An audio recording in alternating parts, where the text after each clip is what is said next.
बच्चों, स्वागत है आपका मेरे इस यूट्यूब चैनल में। आज हम लेके आए हैं एक बहुत ही इंपॉर्टेंट टॉपिक जो कि है गॉस थ्योरम आपके सामने। पिछले वीडियो लेक्चर में हम लोगों ने इलेक्ट्रिक फ्लक्स को पढ़ा, इलेक्ट्रिक फ्लक्स को समझा, उसके टाइप्स को स्टडी किया। आज हम पढ़ेंगे कि उस इलेक्ट्रिक फ्लक्स का कहाँ यूज़ होगा और इस गॉस थ्योरम में उसका यूज़ बताया जाएगा। और सबसे पहली चीज़, ये जो गॉस थ्योरम वाला टॉपिक है ये कई मायने में देखा जाए तो काफ़ी इंपॉर्टेंट है, क्योंकि ये जो इलेक्ट्रोस्टैटिक्स ब्रांच है फिजिक्स की, इसमें जो फर्स्ट चैप्टर है, इसमें अगर सारे टॉपिकों में देखा जाए तो इलेक्ट्रोस्टैटिक्स में गॉस थ्योरम सबसे ज़्यादा इंपॉर्टेंट है। इसके एप्लीकेशंस भी बहुत इंपॉर्टेंट है बोर्ड के लिए, सीबीएसई हो चाहे अदर स्टेट बोर्ड्स हों, उन सभी के लिए गॉस थ्योरम के एप्लीकेशंस कई बार पूछे जाते हैं पेपर में। और उसके अलावा जो गॉस थ्योरम है इसके न्यूमेरिकल्स भी आईआईटी मेंस वगैरह में आते हैं, नीट में भी कभी कभी इसके न्यूमेरिकल्स आ जाते हैं, तो काफ़ी इंपॉर्टेंट टॉपिक है ये। तो आज देखते हैं, इसको स्टडी करते हैं क्या होता है गॉस थ्योरम। मैंने आपको फ्लक्स में तो बताया था कि इलेक्ट्रिक फ्लक्स जो होता है वो होता है the number of total electric field lines which are passing through a surface which is placed in the uniform electric field, that is said to be flux. उसी टॉपिक पर ये जो टॉपिक है गॉस थ्योरम वो हम लोग study करने जा रहे हैं। तो सबसे पहले मैं लिखता हूँ स्टेटमेंट गॉस थ्योरम का, उसके बाद मैं इसको एक्सप्लेन करता हूँ।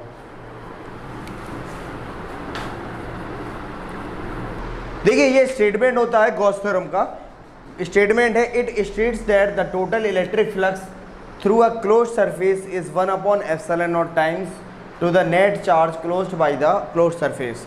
इसका मतलब है स्टेटमेंट का कि आप लोगों को पहली चीज़ तो गॉस थ्योरम में बात करनी है केवल क्लोज्ड सरफेस की। क्लोज्ड सरफेस के केस में ही हम लोग गॉस थ्योरम को पढ़ते हैं, ओपन सरफेस में गॉस थ्योरम को नहीं पढ़ते। और गॉस थ्योरम के जिस साइंटिस्ट ने बताया था उसका नाम था सर कार्ल फ्रेडरिच गॉस। ये साइंटिस्ट थे गॉस, इन्होंने एक्सप्लेन किया था इलेक्ट्रिक फ्लक्स को कि कोई भी अगर क्लोज्ड सरफेस हो तो उसके ऊपर फ्लक्स कितना होगा, उसको एक्सप्लेन करने के लिए ये गॉस थ्योरम बनाई गई। और ये केवल क्लोज सरफेस के लिए एप्लीकेबल होती है। जैसे फॉर एग्जांपल एक इस टाइप का एक क्लोज सरफेस है, मान लो चारों तरफ से बंद होना चाहिए। अब क्या होता है कि इस क्लोज सरफेस में आपने मान लो यहाँ पे चार्ज रखा तो इससे क्या होगा, इलेक्ट्रिक फील्ड लाइंस होंगी। इलेक्ट्रिक फील्ड लाइंस सब डायरेक्शंस में जाएंगी, इधर अलग अलग डायरेक्शंस में, इस टाइप से। अब ये जब इलेक्ट्रिक फील्ड लाइंस इस क्लोज सरफेस से टकराते हुए जाएंगी, मान लो यहाँ से यहाँ पे टकराती हैं, यहाँ पे टकराती हैं, तो इधर जब पास होती हैं इधर से, तो इधर पे इलेक्ट्रिक फ्लक्स बनता है। अब क्या होगा, इलेक्ट्रिक फ्लक्स जो होगा वो पूरे क्लोज सरफेस पे होगा, इधर भी होगा, इधर भी होगा, इधर भी होगा, इधर भी होगा, हर तरफ क्लोज हर पार्ट पे होगा इलेक्ट्रिक फ्लक्स प्रोड्यूस होगा। तो ये बताना चाहते हैं गॉस थ्योरम में कि जो इलेक्ट्रिक फ्लक्स होगा टोटल वो चार्ज का 1/ε0 होगा। देखिए, तो अभी मैं इसका डेरिवेशन कराऊंगा, इसके बाद में ये स्टेटमेंट था, तो इससे फार्मूला बनता है अपना electric flux equal 1/ε0 into total charge on closed surface. ये इसका फार्मूला होता है। और फ्लक्स को φe से रिप्रेजेंट करते हैं 1/ε0 टाइम्स और टोटल चार्ज। तो फार्मूला होता है फ्लक्स इक्वल Q/ε0।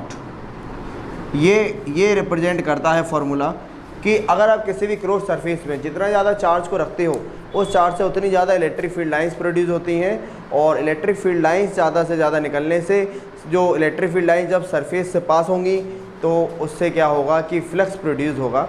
तो वो टोटल जो फ्लक्स होगा क्लोज सरफेस के ऊपर वो उस पूरे चार्ज का 1/ε0 टाइम्स होगा। ये इसका स्टेटमेंट है और इस स्टेटमेंट के बेस्ड पर हमें इसका डेरिवेशन करना है और इसको हमें प्रूफ करके बताना है कि φ = Q/ε0 क्यों होता है। अब सबसे पहली चीज़ ये देखिए, एक चीज़ और इसमें देखिए कि जैसे मान लो ये क्लोज सरफेस है इस टाइप का, इसका जो फ्लक्स होगा वो दो चीज़ों पे डिपेंड करता है। पहली चीज़ तो डिपेंड करता है फ्लक्स चार्ज पे। अगर यहाँ पर चार्जेस को बढ़ाया जाए, या सपोज दैट इसके अंदर 1 कूलम चार्ज रखा हुआ है, तो फ्लक्स उसके हिसाब से प्रोड्यूस होगा, 1 कूलम के हिसाब से इलेक्ट्रिक फील्ड लाइंस निकलेंगी। लेकिन अगर मैं यहाँ पर चार्ज को बढ़ा दूँ, जैसे मैंने यहाँ पर चार्ज को कर दिया 50 कूलम, तो 50 कूलम तो इलेक्ट्रिक फील्ड लाइंस और ज़्यादा बढ़ी, और ज़्यादा बढ़ी तो जो फ्लक्स होगा वो और ज़्यादा इंक्रीज़ होगा। तो जैसे जैसे इलेक्ट्रिक चार्ज का अमाउंट ज़्यादा होता है वैसे वैसे इलेक्ट्रिक फील्ड लाइंस ज़्यादा इंक्रीज़ होती हैं, और जितनी ज़्यादा इलेक्ट्रिक फील्ड लाइंस इस क्रॉस सरफेस से पास होंगी उतनी ज़्यादा ही ज़्यादा इलेक्ट्रिक फ्लक्स प्रोड्यूस होगा। ठीक है। अच्छा, अब एक चीज़ और देखिए, दूसरा डिपेंड करता है फ्लक्स मीडियम पर, कि जो क्लोज सरफेस है उसके अंदर मीडियम क्या है, आपने किस मीडियम में चार्ज को रखा। सपोज दैट अगर एक क्लोज सरफेस है, मान लो मैं इस रूम में पढ़ा रहा हूँ और इस रूम के चारों तरफ दीवारें हैं, बिल्कुल बंद है, मान लो ये क्लोज सरफेस हो गया। अब मैं यहाँ पर पढ़ा रहा हूँ, मेरी आवाज़ कहाँ तक जा रही है, दूर दूर तक जा रही है। अच्छा, अगर इसके बीच में बहुत सारे कर्टेंस लगा दिए जाएँ, बहुत सारा सामान रख दिया जाए, तो क्या होगा, तो क्या मैं जा पाऊँगा दूर तक? नहीं जा सकता। लेकिन अभी क्या है, मेरी आवाज़ भी दूर तक जा सकती है, इस रूम के हर एक दीवार से टकरा सकती है।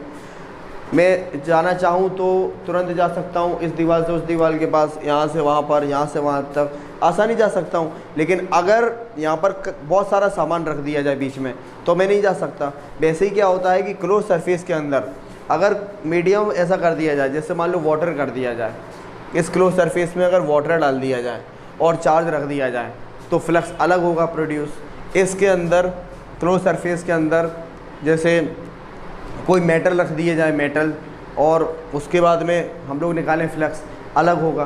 तो वैक्यूम रख दिया जाए अलग होगा फ्लक्स, है ना। अगर इसमें हम लोग चार्ज के अलावा एयर अगर हो इसके अंदर तो अलग होगा। तो हर मीडियम के लिए इलेक्ट्रिक फ्लक्स जो होता है वो डिफरेंट होता है, क्योंकि क्या होता है कि फ्लक्स डिपेंड करता है मीडियम के ऊपर। ठीक है। मीडियम अगर वैक्यूम होगा फ्लक्स सबसे ज़्यादा ही ज़्यादा होगा। क्यों?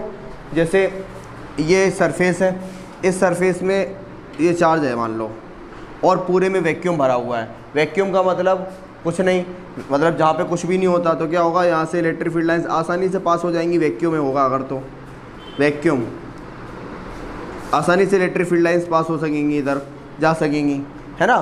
तो फ्लक्स जो होगा वो ज़्यादा होगा।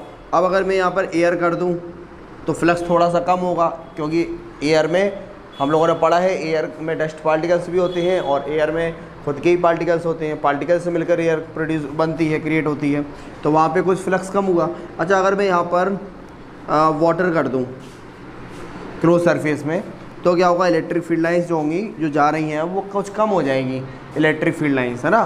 तो कहने का मतलब है जो फ्लक्स होता है क्लोज सरफेस का वो डिपेंड करता है मीडियम पे। तो देखो, इसलिए फार्मूला बना φ=Q/ε0।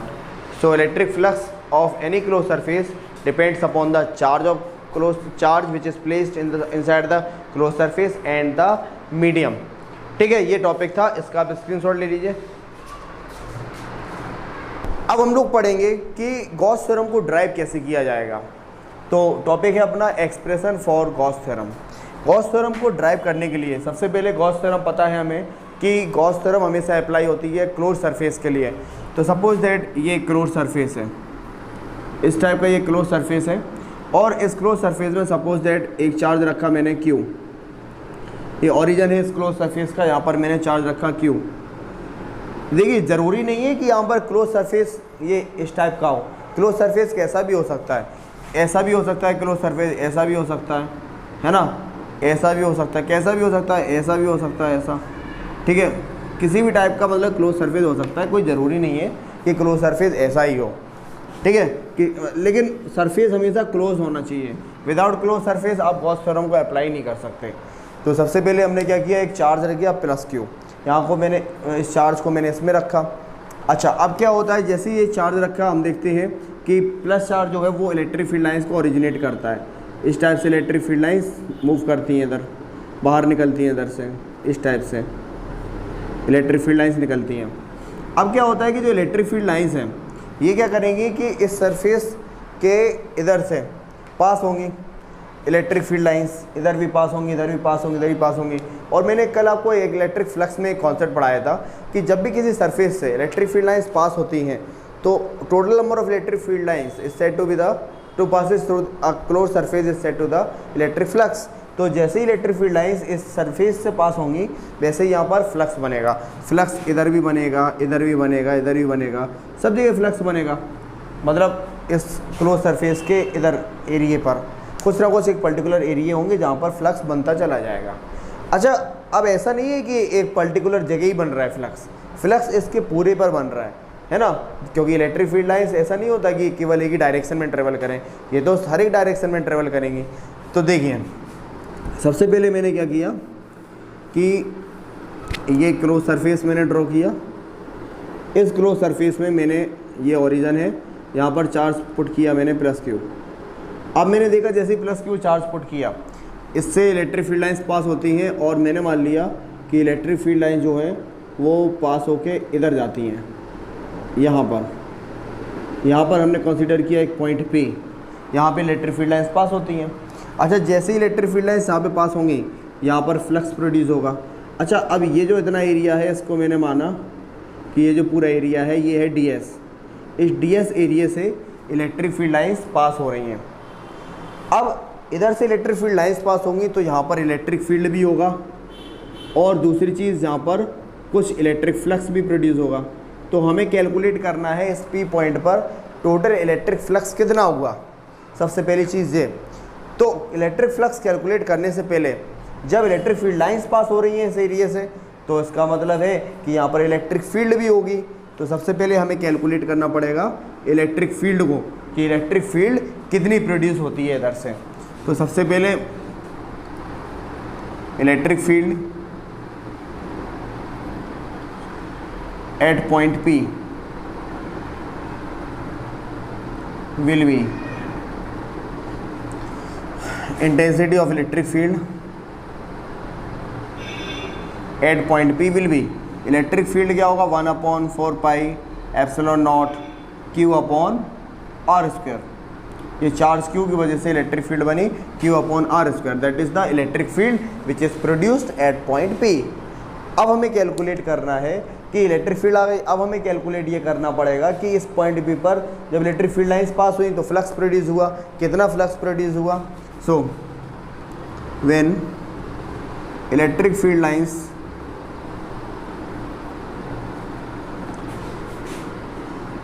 passes through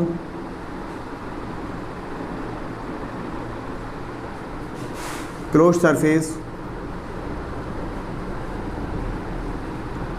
and flux produces at point P, then flux will be, it is given by कितना फ्लक्स प्रोड्यूस हुआ। तो suppose that some amount of flux is produced, because we don't know that how much flux is produced. So suppose that some amount of flux is produced. So due to this I will write here d phi e। अब हमने एक formula पढ़ा था flux वाले case में, flux का होता है इंटीग्रेशन E इंटू ds, ये फार्मूला होता है। लेकिन क्या होता है कि जो फ्लक्स है वो केवल क्लोज सरफेस के लिए एप्लीकेबल होता है, और जब भी हम क्लोज सरफेस की बात करते हैं तो यहाँ पर इंटीग्रेशन में ये इस टाइप का इंटीग्रल लगता है। देखिए ये इस टाइप का होगा और इसमें इस टाइप का ये जो है ये इंटीग्रल का साइन है, इसको बोलते हैं क्लोज इंटीग्रल।